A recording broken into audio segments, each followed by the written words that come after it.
From the studios of Farm Journal Broadcast, this is AgDay.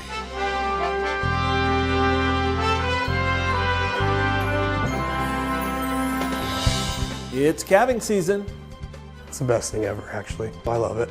And in one town, a special kind of breed is growing thanks to a little air and a whole lot of smiles. After the storm, I'm able to start thinking about next season. how reconstruction is coming along at one extension office in Kentucky after taking a direct hit from a tornado.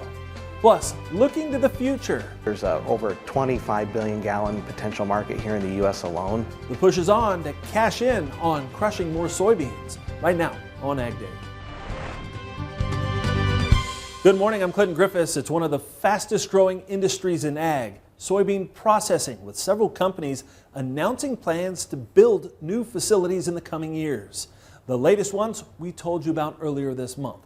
Bunge has plans for a $550 million plant in Morristown, Indiana, and Epitome Energy is also building a $400 million facility in Grand Forks, North Dakota. AgDay's Michelle Rook joins us. And Michelle, what's behind all of this expansion? Clinton, plans are in the works for 18 new soybean processing plants across the U.S., and there are more on the drawing board yet to be announced. The push for green, low-carbon energy is driving it, and finally, as agriculture and the petroleum industry working together. And if the projections are on target, the extra demand will add another 13% to the price of soybeans. The soybean processing industry is entering a new era, driven by the demand for low-carbon fuels like renewable diesel, which can be made from feedstocks like soybean or other vegetable oils. It sequesters and eliminates a significant amount of greenhouse gas and carbon as compared to fossil fuels. It's being used to meet California's low-carbon fuel standard, but the interest doesn't stop there. Right now, the renewable diesel capacity is about 1.5 to 1.6 billion gallons a year, and we anticipate that to go up by another approximately 500 million gallons over the next year. And ultimately, we think potentially we could get to 6 billion gallons by 2030. Kimberly says that's if you also factor in biodiesel and sustainable aviation fuel. There's over 25 billion gallon potential market here in the U.S. alone, almost 100 billion gallon market globally, and a lot of the major airlines around the world are making commitments to use a certain percentage of their fuel come from sustainable aviation fuel. Yes, if you just think about the demand just from aviation alone, it would take every drop of soybean oil that's produced today. It's that big. This has also piqued the interest of the petroleum industry, which is finally aligning with biofuels companies. When I spoke with BP, they kind of laid it out. They said that we've got a lot of big companies coming to us to help them achieve their carbon reduction programs, and they need low carbon fuels or renewable fuels to make that happen. This explosive demand has pushed up the price of soybean oil, which is now a much larger percentage of the value of beans, leading to record soy crush margins of over $3.50 a bushel. You know, I'm used to working off fractions of a cent in this industry for many years, and to talk about dollars is just absolutely unheard of. But it's very good, and we expect it to continue. In the soybean industry, typically 70% of our revenue comes from the meal and 30% from the oil. We're getting over half of our revenue from the oil side. Kirsting says that drove their decision to build another plant at Mitchell, South Dakota, and there are more projects on the drawing board. Nationwide, we anticipate crush capacity will go up by about 30% in the next several years. That's over 650 million bushels of beans. So the next question is, can farmers produce enough soybeans to meet this future demand? I don't think that's an issue. You have about 60% of the volume of soybeans that is sent out of the country as export volume. That can stay domestically at some percentages and be used in the production of food and fuel here in the U.S. Plus, higher soybean yields and acreage will also help fill the gap. Industry estimates vary widely on how many additional acres of soybeans will be needed for this market, ranging from 5 to 14 million acres initially. However, these fuels can be made with other veg oils like canola or even beef tallow, which will also help. After last week's big blast of winter, are we in for quieter weather this week? Meteorologist Matt Yurosavik joins us with the very latest. Matt. Yeah, Clinton, it looks like a little bit of a quieter week, especially in the east and in the Great Lakes. A little bit of a clipper system moving through to start off the week. That will bring some cooler temperatures to the Great Lakes and the upper Midwest, but It will be replaced with milder air out ahead of another system that's going to be moving in to the west as we head through the first part of the week. That's going to bring above average temperatures and above average rainfall as well. A lot of the area still dealing with a severe drought, especially out in the west. So it's definitely something to keep an eye on there. But as we look at this jet stream, only a little bit of a dip through the middle part of the country. That's going to continue to move eastward as we head through the next couple of days. And then towards the end of the week, we see that system coming into the west, starting to move down through the middle part of the country. That should spread some rain through the middle of the country and into parts of the south as we head through the end of the week and into the weekend. And just another beautiful day on the ranch, right? Dirk O'Connor sharing this video from eastern Montana, taken at the height of the snow and the cold hitting the area. Dirk checking on his cattle, doing his best, like all ranchers, to keep their animals fed and safe in the storm. I'll have more on your forecast coming up. Large-scale farming is now restricted in one part of western Arizona. Officials saying it is necessary to try and protect dwindling groundwater supplies. The Arizona Department of Water Resources designating the Hualapai Valley near Kingman as an irrigation non-expansion area. That means anyone who hasn't farmed more than 2 acres of land there during the past 5 years now can't. Elected officials say 4 times more water is leaving local aquifers than is going back to it each year. But many farmers did not support this plan, saying they are using the best available technology to conserve water. However, this is the first such designation in Arizona in 4 decades. USDA scientists are working to develop new tests and tools to identify and track COVID in wild and domestic animals. The Animal and Plant Health Inspection Service is currently using $300 million from the American Rescue Plan Act to conduct experiments. It's working on 5 projects, including developing easy-to-use field tests, learning how long the virus persists in deer and whether deer or elk can serve as hosts for the virus and what that means for new variants. They'll also look at animal cells in order to better predict which animals may act as hosts for the virus. The goal? Build an early warning system to potentially prevent or limit the next outbreak or global pandemic. Still ahead, Michelle dives into those end-of-year markets. And later, a tradition in the making in one North Dakota town, one that's filled with some air and a lot of joy in the country. AgDay is brought to you by Germinator Closing Wheels. Germinator Closing Wheels provide quicker emergence and are more consistent in dry conditions than any other closing wheels. Order 12 to 16 rows today and qualify for free shipping or 20% off an end zone moisture management package.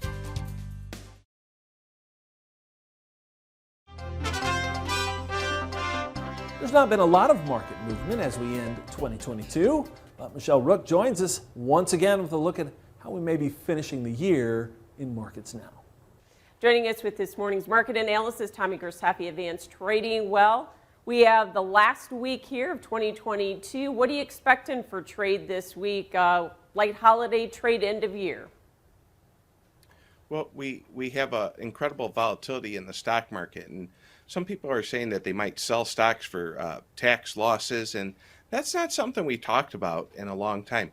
So as we end the year, from the financial standpoint, the bond market's having a horrible year, the stock market's having a horrible year. Somewhere in there is commodities, which many of the commodities are still holding up strong. So let's not get confused the supply and demand numbers in a commodity, which there's just a small amount of across the world, versus something like crypto, which was a fake made-up thing that a bunch of kids actually just came back to America here to serve trials. So let's separate the real things from the fake things, and commodities are real. We only have so much, and depending on weather as we come to the new year, I think the weather market will really dominate the grain market moving forward. Yeah, let's talk about as we flip into 2023. What's the focus going to be? Will it be South American weather demand, or do you think we're going to really get caught up in the macroeconomic environment here with the ag commodities? Well, let's put a scary scenario on that, and that we do both, that we have really great weather in South America and the stock market continues to slide. That could be really ugly. If we decide to go risk off where funds that have put on length into commodities decide to take it off, you could see, the grains could start to look more like cotton, where we start to show limit down days. And although the fundamentals may be strong, when they want out, and there are some really big longs in some of these markets, if they were ever to flip from long to short in a market like corn, it would be ugly and devastating. When you look at the corn market in particular, not just the 22 crop, but start looking into 23, 24, and 25. I personally bought some D's 25 futures at 513 the other day. That doesn't have a 6 in front of it, doesn't have a 7, not an 8, almost has a 4 in front of it. So start looking at the corn market for multiple years, and you'll see that these folks running around to pay new high cash rents aren't thinking about where the price of corn is going to be in 3 years. They're thinking more about what the price was 3 months ago. Thanks for your analysis as always. Tommy Grisapi, Advanced Trading. More Ag Day coming up. Interested in spending a day with a trader? Call Tommy Grisafi at 800-664-4383.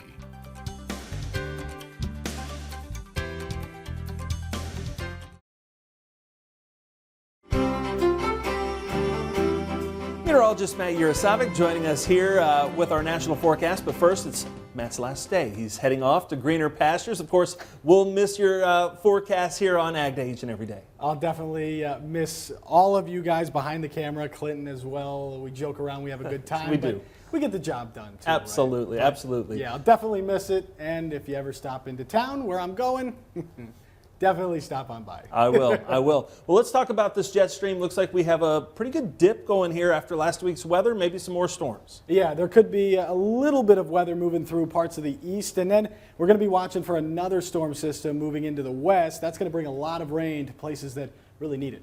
But you can see that big dip in the jet stream there in the east. Again, that is going to be something that is going to move towards the east. It'll bring a little bit of a blast of some milder air, but warmer air back off to the west, and that's going to be moving its way on in. If we put this in motion, there goes our one system. Here comes our next one. That one going to bring us some rain out to the west, maybe even some mountain snow as well. Temperatures, though, will be more mild out ahead of this system.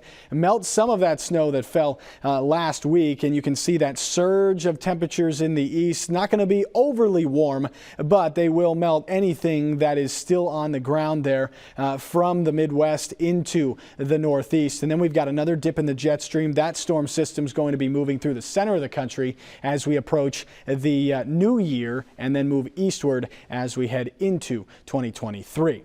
Precipitation this week is going to be above normal, really from the mid-Atlantic states down through the southeast and all the way back towards the west. And this is where we're going to be dealing with the most rain and even some mountain snow out there in the northern Rockies, Four Corners region as well. Something that we really need to pay attention to. But temperatures, unlike the last couple of weeks, above average for the entire United States, except for the southeast coast here and down into Florida. They'll be near normal, but still looking very warm, at least compared to average for this time of the year. Now, if we look at the precipitation heading into January, still looks to be above normal there in the north, across the northern plains and into the upper Midwest and into the Ohio Valley as well, the Great Lakes. Something to keep in mind there for January. Below normal, though, across the south and into the Gulf Coast. And then if we look at temperatures, it'll be above normal in the east and parts of Texas, parts of the southwest as well. Below normal up there in the northern plains and upper Midwest, and normal right through the middle part of the country. That's a look around the country. Now let's take a look at the weather where you live. Memphis, Tennessee, mostly sunny and cool, a high near 42 degrees. Heading to Faith, South Dakota, mostly sunny, a high near 35. And Corning, California, scattered showers with a high around 60 degrees. A year ago, Western Kentucky was cleaning up after being hit by a series of destructive storms. Coming up, an update on how a University of Kentucky Extension office is recovering while still helping farmers. Your next piece of equipment is on MachineryPete.com. Search equipment from dealerships across the country to find what you're looking for. Only on MachineryPete.com.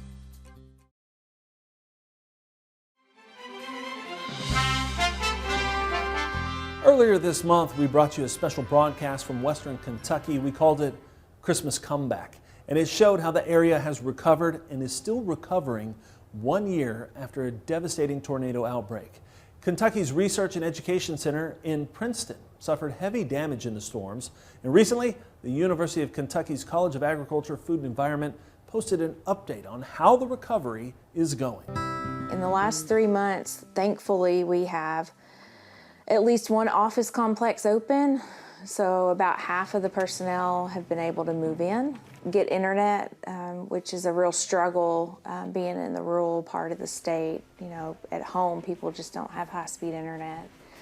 So people get to come in and have high-speed internet. We have had a delivery of some lab trailers, and so we just need to get those hooked up to utilities and get those functional, but those are still probably a couple months out from being fully operational with research. We've also gotten some bid packages very close to coming out for rebuilding, and so we hope in the next probably 2 months that we'll actually even start rebuilding some equipment sheds and some of the tobacco curing barns and sheds as well. The beef unit was able to, rather than have the silos for silage storage, insurance agreed to pay for a silage bagger. And so we have a huge, large concrete pad where they're going to store the silage bags. People that are here every day, just because their work demands that they're here. They just don't have an office. They've made their vehicles an office, and they've made it work. They're very happy to have an office. Very happy. Honestly, I think the outreach here at the station is going to be greater, with a greater number of small, intimate groups rather than a few number of large field days.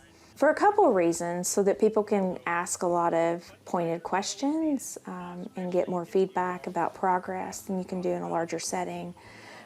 The good thing, Dave, I think in the last 3 months is sort of the mindset of people. I think, at least for me, I feel like I'm finally able to stop thinking about the recovery every single day. And I'm able to start thinking about next season and how we are going to go back to normal operations. And that's just a huge morale boost. Our thanks to the University of Kentucky for sharing that update. Well, there's nothing like seeing cows roaming the countryside, but these cows are all about wrangling some smiles in the country.